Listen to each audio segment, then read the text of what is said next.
Assalamualaikum warahmatullahi wabarakatuh. Hai Besti, kembali lagi di channel YouTube saya Pepinda Subari. Dan pada hari ini adalah hari spesial bagi kita semua karena satu hari 10 permainan. Dan apa aja sih yang harus dipersiapin pada permainan kali ini? Yang pertama itu perangkat ya, teman-teman bisa menggunakan handphone, laptop, atau komputer. Dan teman-teman bisa menulis juga menggunakan ballpoint atau kertas. Teman-teman sudah siap? Yuk kita mulai permainannya. Permainan yang pertama, pengaturan halaman. Buat dokumen baru dengan ketentuan ukuran kertas A4, margin kiri 4 cm, kanan 3 cm, atas 3 cm, dan bawah 3 cm. Orientasi dengan potret, font default Times New Roman 12, dan spasi 1,5. Pertama-tama teman-teman harus membuka aplikasi Microsoft Word ya teman-teman. Dan nantinya akan tampilannya seperti ini. Teman-teman untuk permainan yang pertama kita akan melakukan pengaturan halaman yang dimana kita akan mengubah ukuran kertas, ukuran margin, ukuran font, dan fontnya sampai kita mengatur spasi. Dan yang pertama kita masuk menu layout, kita pilih size di sini untuk mengatur ukuran kertas. Nah, di sini ada beberapa ukuran kertas ya. Kita lihat di sini ada A4, kita pakai yang A4. Dan sudah ya teman-teman, ini sudah terganti dengan ukuran kertas A4. Lalu kita ubah ke margin kita. Karena kita ingin mengatur margin, otomatis kita pilih custom margin. Dan di sini ada keluar kotak bertuliskan page setup, kita masuk ke margin dan kolom-kolom ini kita isikan. Top itu atas ya teman-teman, atas itu kita klik 3, leftnya kita pakai 4, bottom bawah kita pakai 3, right kanan kita juga pakai 3. Dan di sini kita bisa ubah bentuk kertas, kita mau lurus atau miring ke samping. Kita pilih potret karena orientasi kita akan menggunakan kertas yang lurus. Dan kita klik OK. Nah, di sini lihat ada perbedaan ya teman-teman. Tadi keubah, ini ruler penggaris, dan di sini tuh margin untuk membatasi kertas. Di sini ada 4 ini kiri dan 3 di kanan. Setelah itu kita ke menu home untuk mengganti font dan ukuran. Kita ketik dulu ya teman-teman untuk mencontohkan. Nah, di sini kita klik di bagian sini, atau kita bisa Ctrl A atau kita blok satu-satu seperti ini, geser, atau kita bisa Ctrl A. Lalu kita ubah di sini ya, font, ini font. Kita ubah, pilih Times New Roman. Kita pilih ukuran, di sini untuk ukuran. Di sini untuk kita klik manual, secara manual, dan di sini kita klik secara otomatis. Kita pilih 12 atau bisa kita 48, 72. Nah, ini secara langsung dengan kelipatan 2 dan yang berbeda-beda. Atau di sini itu manual ya. Lihat di sini berubah. Tapi di sini kita bisa langsung ke kecil dan besarnya. Nah, selanjutnya kita ubah spasi ya. Misalkan ini kalimat pertama dan ini kalimat kedua. Nah, ada perbedaan ya teman-teman. Kita blok dulu keduanya. Kita masuk ke ini bagian font. Di sini ada font. Di sini ada bagian paragraf. Nah, yang ini. Kita pilih yang di sini. Ada gambar tanda panah ke atas dan tanda panah ke bawah dengan garis-garis strip-strip 3. Di sini ada tulisan line and paragraph spacing. Kita klik. Nah, keluar seperti ini. Ini artinya spasi ya teman-teman. Biasanya kita menggunakan spasi 1,5 di sini. Kita klik. Nah, berbeda kan teman-teman? Kita coba undo ya, Ctrl Z. Berbeda ya teman-teman. Dengan Ctrl Y untuk berbeda ya teman-teman. Ini yang tidak spasi 1,5 dan ini yang spasi 1,5. Permainan yang kedua, mengetik naskah. Ketik judul dan paragraf berikut dengan judul Pentingnya Literasi Digital bagi Mahasiswa di Era Modern. Dengan ketentuan, judul ditandai dengan bold, huruf kapital ukuran 14 dan rata tengah. Isi paragraf, rata kiri, kanan, justify. Paragraf pertama menjorok 1,25 cm. Dan di permainan kedua ini kita akan mengetik sebuah paragraf ya. Dan nantinya kita akan mengubah-ubah dari huruf tebal, huruf miring, atau bahkan huruf bergaris. Dan kita blok dulu ya teman-teman, Ctrl A untuk menghapus. Kita ketikkan judulnya, pentingnya,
untuk teks sudah diketik ya teman-teman. Ini judul, ini teks. Dan untuk judulnya kita ubah bold ya teman-teman, ubah ke tebal. Kita blok, kita bisa klik Ctrl A ya teman-teman. Ctrl A itu untuk semuanya, kita bisa ngeblok di bagian sini, klik. Terus kita pilih yang B di sini, Ctrl B, Ctrl B, B. Nah, dengan huruf kapital judulnya. Kita ubah huruf kapital dengan cara bisa teman-teman lihat di sini. Kita pilih yang ini. Change case. Kita klik. Nah, di sini ada beberapa teman-teman ya. Bentuk kapital. Ini kapital. Kita klik dan kita klik rata tengah. Nah, rata tengah itu di bagian paragraf di sini nih, teman-teman. Ini rata kiri, like left, Ctrl L. Ini rata tengah, center, ini rata kanan, like right, ini justify. Ini seimbang antara kanan dan kiri. Kita pilih yang rata tengah, ini, Ctrl E, atau center ya. Kita bisa klik atau bisa klik Ctrl E. Nah, kan seperti ini teman-teman. Dan untuk isi paragrafnya kita ubah bentuk ya, rata kanan dan rata kiri. Kita blok semua nih, ditarik. Kita masuk ke sini, justify. Atau bisa Ctrl J. Nah, atau bisa klik di sini teman-teman. Nah, justify. Nah, sudah. Untuk paragraf pertama ini, awal paragraf kita dibuat untuk menjorok ya, menjorok ke kanan dengan 1,25 cm. 1,25.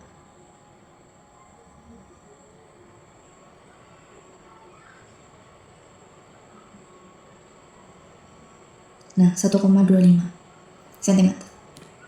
Nah, seperti ini ya teman-teman tampilannya. Jika ini mengganggu ya teman-teman warna merah, teman-teman bisa blok semua, Ctrl A. Kita pergi ke sini, English atau Indonesia, language, kita klik. Nah, di sini kita pilih Indonesia, don't not check spelling or grammar, kita klik OK. Nah, akan hilang warna merahnya ya, tulisan merah. Permainan yang ketiga, format karakter dan paragraf.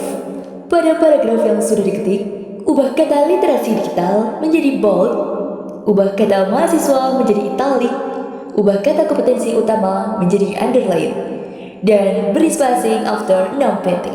Di permainan yang ketiga ini kita akan bermain mengubah format karakter dan paragraf. Dan yang sudah diketik ya paragraf literasi digital kita ubah. Yang pertama kita ubah kata literasi digital menjadi bold. Bold itu huruf tebal ya teman-teman. Kita klik di literasi digital, kita blok, kita pilih sini B, bold, atau bisa teman-teman klik Ctrl B. Nah, akan otomatis juga klik. Teman-teman bisa manual klik di sini. Dan yang kedua, ubah kata mahasiswa. Mahasiswa menjadi italik. Nah, kita cari mahasiswa. Nah, di sini ya teman-teman. Ada kata mahasiswa. Kita klik 2 kali, kita pergi ke sini. Nah, ini italik.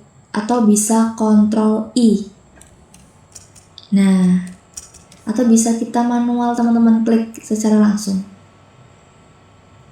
Mahasiswa kita cari lagi, di sini ada mahasiswa. Kita juga double klik, kita pilih italik untuk menghasilkan kata miring.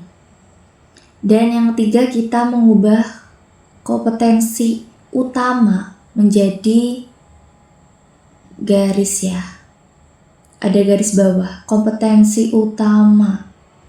Nah, ini teman-teman, kita ketemu, kita blok, kita pilih di sini U, underline ya, Ctrl U. Nah, nanti kalimat yang dipilih ini tadi akan digaris bawahi. Atau teman-teman bisa klik Ctrl U ya. Nah, akan seperti ini ya teman-teman. Ada beberapa yang bisa teman-teman. Mulai dari Ctrl B kita menjadi ubah bold, kalimat tebal, terus Ctrl I kalimat miring, Ctrl U itu kalimat yang bergaris. Dan dari sini kita beri spasi 6 after 6. Berarti kita blok semua. Kita pergi ke tadi lagi untuk mengubah spasi. Nah ini after, kita klik yang remove per after. Nah akan seperti ini teman-teman. Permainan yang keempat, bullet dan numbering. Buat daftar berikut, kemudian buat daftar bernomor. Permainan yang keempat adalah kita akan mengatur ya bullet dan numbering. Di sini bukan bullet yang bullet ya teman-teman, tapi ini sebuah penanda di sebuah kalimat atau menomori kalimat. Contohnya seperti ini teman-teman. Teman-teman klik di bagian sini ya teman-teman. Tetap di menu home di bagian sini. Nah di sini ada bullet. Nah betul kan teman-teman bullet. Kita pilih ini teman-teman. Karena di sini banyak kondimen, saya ingin menggunakan kondimen yang ini yang kecil, bulat. Dan kita klik, akan keluar otomatis. Kita geser sedikit ke area sini menggunakan ruler ya, penggaris. Kita ketikkan.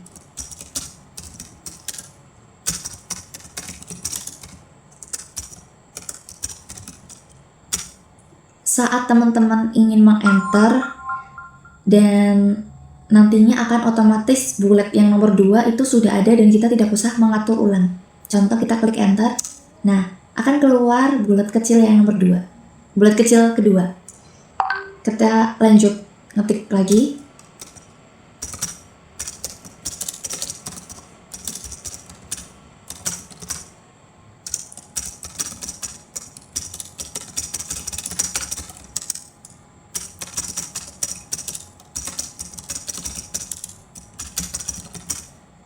Nah, untuk pembuatan bullet ini sudah selesai ya teman-teman. Kita selanjutnya kita buat yang penomoran. Kita enter lagi, kita hapus. Kita enter lagi. Nah, untuk penomoran ini, untuk bullet kan di bagian sini. Nah, di sini. Numbering. Kita klik, pilih yang ini. Kan ini perbedaannya apakah? Perbedaannya lihat di pergeseran ya teman-teman. Kita pilih yang di sini saja. Klik, geser lagi supaya rapih dan lurus. Nah, kita klikkan, kita ketik lagi. Dan penomoran ini juga sama seperti tadi di bullet, karena langsung enter otomatis. Nah, seperti ini.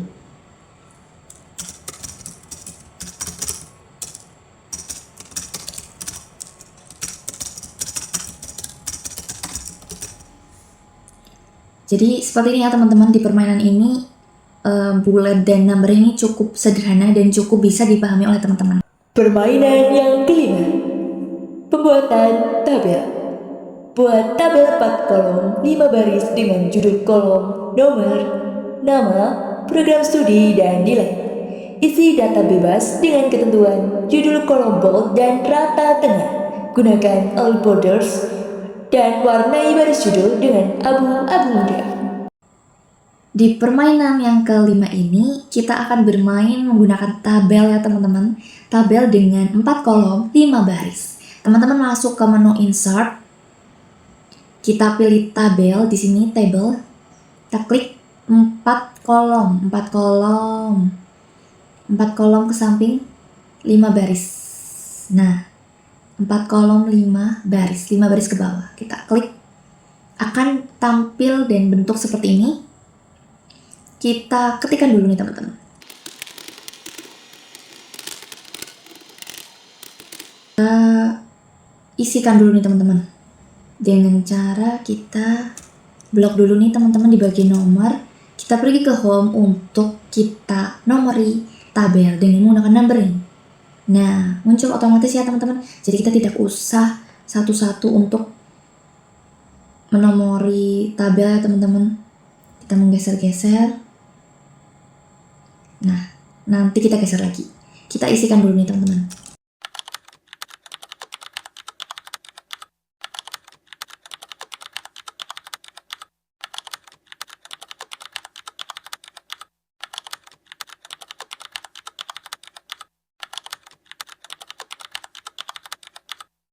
Setelah sudah diketikkan ya teman-teman beberapa isi dari tabel tersebut, teman-teman klik nih, ini judul tabel ya teman-teman. Di sini kita blok lagi, kita ubah menjadi kalimat tebal, bold. Kita Ctrl E atau rata tengah nih teman-teman, center. Nah, center kita klik, akan otomatis ke tengah. Dan di sini gunakan all borders untuk garisnya ya teman-teman. Kita bisa blok tabelnya, kita masuk ke sini nih teman-teman, borders, kita pilih all borders, dan hilang ya teman-teman. Kita klik lagi, nah akan keluar seperti ini teman-teman. Dan kita bisa beri warna pada garis judul dengan abu-abu muda ya teman-teman, warna abu-abu muda. Permainan yang keenam, menyisipkan gambar. Sisipkan satu gambar yang relevan dengan tema pendidikan atau komputer. Dengan ketentuan ukuran gambar disesuaikan agar rapi. Posisi gambar rata tengah dengan diberi caption gambar 1 ilustrasi literasi digital. Permainan yang keenam, kita akan bermain menyisipkan gambar di Word. Gimana caranya? Kita pergi ke menu insert, kita pilih pictures di sini untuk menambahkan gambar. Kita pilih this device, kita pilih karena gambar sudah ada di file, di berkas. Kita klik, akan keluar tampilan seperti ini. Kita klik yang ini. Saya pilih ini. Insert. Nah, gambar sudah keluar. Untuk gambar ini dipindah ke tengah ya. Kita pakai center dan Ctrl E. Atau teman-teman bisa ke menu home. Nah, ini sudah center ya teman-teman. Kita ubah ke kiri menjadi tengah. Nah, seperti ini. Lalu kita klik di sini dengan diberi caption. Lalu kita blok di kalimat ini karena kita ingin menggunakan italic ya untuk kalimat yang miring. Kita klik yang italic, Ctrl I. Nah, kalimat sudah miring. Dan seperti ini ya teman-teman. Dan di sini ada gambar mbak-mbak yang sedang belajar komputer, yang dimana kita harus pentingnya menjaga literasi digital. Bagaimana caranya? Kita harus mencari sumber-sumber yang terpercaya, jangan sampai kita tertipu dengan berita-berita yang tidak benar itu. Permainan yang ketujuh, Pembuatan header, footer, dan nomor halaman. Buat header dengan dituliskan UTS Praktikum FS Word. Footer dituliskan nama mahasiswa dan NIM. Nomor halaman di kanan bawah. Di permainan yang ketujuh ini, kita akan mencantumkan header, footer, dan nomor halaman ya teman-teman. Pertama-tama kita akan mencantumkan nomor halaman dulu ya teman-teman. Kita bisa klik di sini, di bagian margin. Di sini ya, ada garis warna abu-abu nih. Kita klik di sini 2 kali. Nah, akan keluar footer dan header. Tapi di sini kita akan menyisihkan dan memberi nomor halaman dulu ya teman-teman. Kita klik insert, page number. Kita pilih format page number. Nah, di sini ada number format ya. Kita bisa pilih angka, huruf hijaiyah, huruf Romawi. Tapi di kali ini kita akan memakai angka ya teman-teman. Kita klik angka. Lalu kita oke. Jika sudah, kita pergi ke page number lagi, kita klik.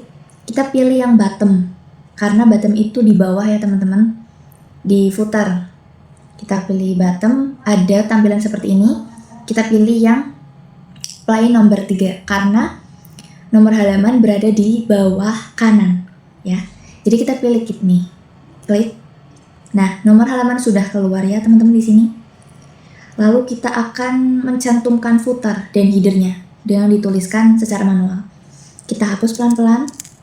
Kita ketikkan footer dengan nama mahasiswa dan NIM.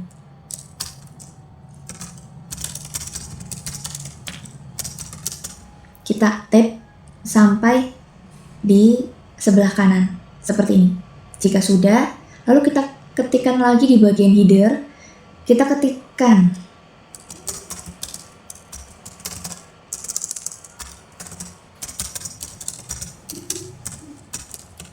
nah, sudah ya teman-teman.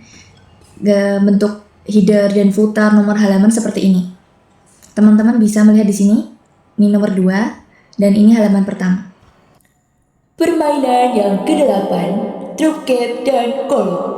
Buat satu paragraf baru minimal 5 baris tentang manfaat Microsoft Word dalam dunia akademik. Dengan ketentuan, huruf pertama paragraf dibuat drop cap dan paragraf tersebut diubah menjadi 2 kolom. Permainan yang ke-8 ini teman-teman perlu menyiapkan sebuah paragraf. Satu paragraf itu ada 5 baris tentang manfaat Microsoft Word dalam dunia akademik ya. Dan kali ini saya sudah menyiapkan satu paragraf. Microsoft Word memudahkan mahasiswa dalam menyusun makalah dan skripsi dengan format yang rapi dan struktur sesuai standar akademik. Seperti ini ya teman-teman. Dan kita ubah menjadi 2 kolom dan drop cap.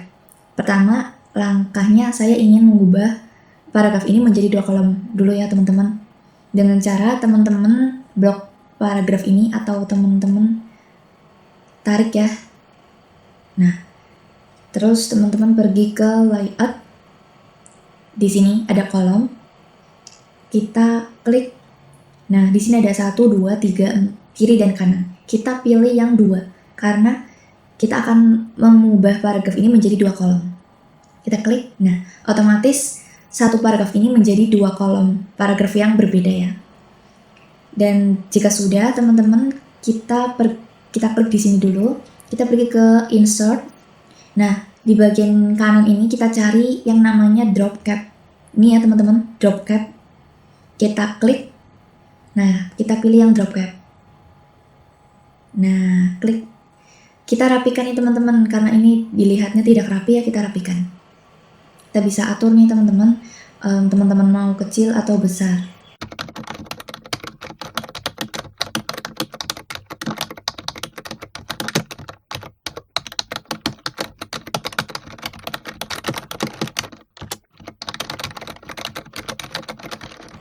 Dan seperti ini ya teman-teman, terlihat rapi dan berbentuk seperti ada drop cap dan 2 kolom. Permainan yang ke-9, mail merge sederhana. Buat contoh surat undangan sederhana untuk 3 nama penerima berbeda menggunakan mail merge. Unsur minimal, kop surat sederhana, tanggal, nama penerima, isi undangan, dan penutup. Oke teman-teman, di permainan ke-9 ini kita akan membuat surat massal atau mail merge, dan dimana nih kegunaannya teman-teman bisa membuat surat dalam jumlah yang banyak tapi dengan waktu yang singkat. Nah, itu kegunaannya teman-teman. Teman-teman cukup perlu 2 dokumen untuk bisa membuat surat massal. Yang pertama, teman-teman harus membuat database-nya dulu di Excel ya teman-teman. Teman-teman bisa buat seperti ini. Tabel, nama, dan alamat. Dan yang kedua, teman-teman harus menyiapkan format surat. Bisa seperti ini ya teman-teman. Lalu selanjutnya teman-teman pergi ke menu mailings. Kita klik, lalu kita pilih ini, select recipients. Dan ada 3 pilihan di sini. Teman-teman pilih yang kedua, use an existing list. Yang ini kita klikkan, akan muncul select data sort. Nah, di sini untuk teman-teman bisa pilih yang database yang teman-teman sudah buat di Excel teman-teman. Sudah dipilih ya teman-teman? Yang soal sebelah ini di Excel, kita klik open. Nah, akan keluar seperti ini ya teman-teman. Kita klik OK kan saja. Nah, ini artinya sudah ada kaitan dengan Excel tadi, Word dengan Excel. Lalu, langkah selanjutnya teman-teman klik di bagian sini. Teman-teman spasi, lalu teman-teman pergi ke insert merge field. Kita klik, kita pilih nama. Nah, akan keluar seperti ini ya teman-teman. Ada tulisan saudara nama. Lalu yang kedua kita pilih di sini. Klik di sini ya teman-teman. Kita pergi ke insert merge field lagi. Kita pilih yang alamat. Kita enter. Lalu untuk melihat hasilnya kita klik ke preview result. Nah, ini ya teman-teman. Dan di sini teman-teman, ini untuk kegunaannya apa sih? Ini bisa teman-teman membuat berapa surat. Dan kali ini saya ingin membuat 7 ya teman-teman. Nah, 7. Jika teman-teman merasa sudah selesai, teman-teman bisa klik di sini finish and merge. Kita pilih yang edit individual documents. Nah, di sini kita pilih yang all ya teman-teman. Kita klik OK. Kita tunggu sebentar.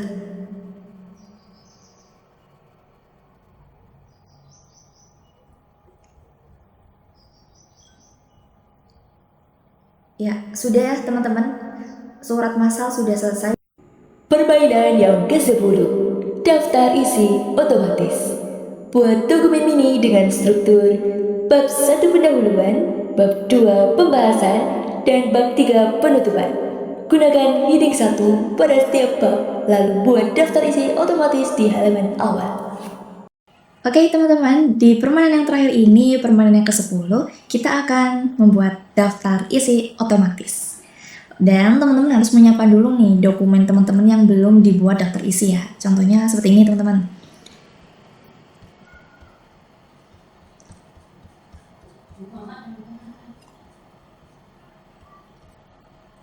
Seperti ini ya teman-teman.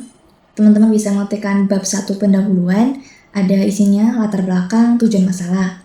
Lalu teman-teman ada di bab 2 pembahasan, A profil singkat, ini isi pembahasan ya. Teman-teman terserah isi dari pembahasan teman-teman tentang apa, poin-poinnya ini. Dan yang ketiga adalah bab ketiga. Bab ketiga penutupan. Ada kesimpulan dan saran.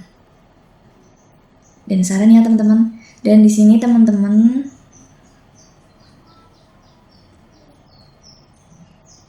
supaya rapi, kita klikkan di sini. Kita pergi ke menu layout untuk memisahkan bab 1 pendahuluan dengan bab 2 pembahasan dan memisahkan ke bab selanjutnya. Jadi kita pakai layout, kita pakai bricks untuk memisahkan ya teman-teman supaya nanti rapih dilihat dan saat di PDF-kan itu sangat rapih. Kita bricks klik, kita pilih yang page di sini yang paling atas, kita pilih dan nanti akan seperti ini. Jika ada seperti ini ya teman-teman, ini ke bawah dari atas kita hapus aja. Nah, ini sudah terpisah ya teman-teman. Lalu kita pisahkan di sini bab 3 penutup. Kita klik juga di bricks. Nah, seperti ini ya teman-teman, ini rapih. Nah, ini saran kesimpulan. Jika sudah teman-teman daftar isi, kita ketikkan kata daftar isi saja. Kita pergi ke menu reference, Lalu kita pilih yang add text. Kita pilih yang level 1 ya. Nah, level 1 ini untuk apa? Untuk yang bab 1 pendahuluan, bab 2 pembahasan, bab 3 penutupan. Seperti itu ya teman-teman. Jadi untuk yang pertama dan yang paling awal biasanya. Ini sebagai judul. Level 1 itu untuk judul ya teman-teman. Kita klik dan tampilannya akan otomatis bergeser ke kiri dan berwarna biru. Kita ubah nih teman-teman. Kita ke home, kita pilih di sini warna hitam ya teman-teman. Lalu kita Ctrl E, center. Ini sudah, selanjutnya kita klik yang latar belakang dan tujuan masalah, kita double.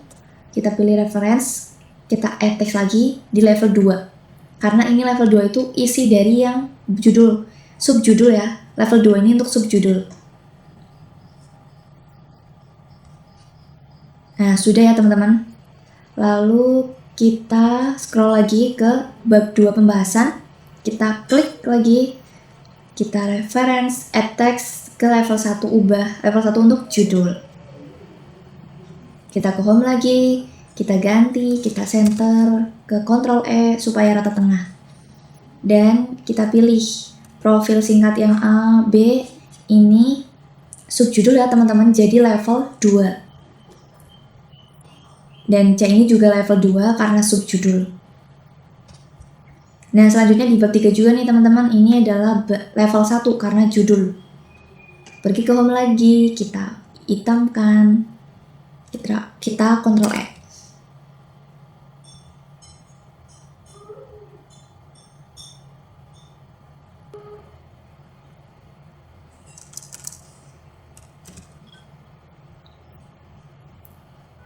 Oke teman-teman, ini sudah mengubah ya. Mengubah level-level 1, level 2, dan level 3. Ini saya jelaskan lagi, untuk level 1 ini teman-teman bisa digunakan untuk judul. Contohnya bab 1 pendahuluan, bab 2 pembahasan, dan bab 3 penutupan.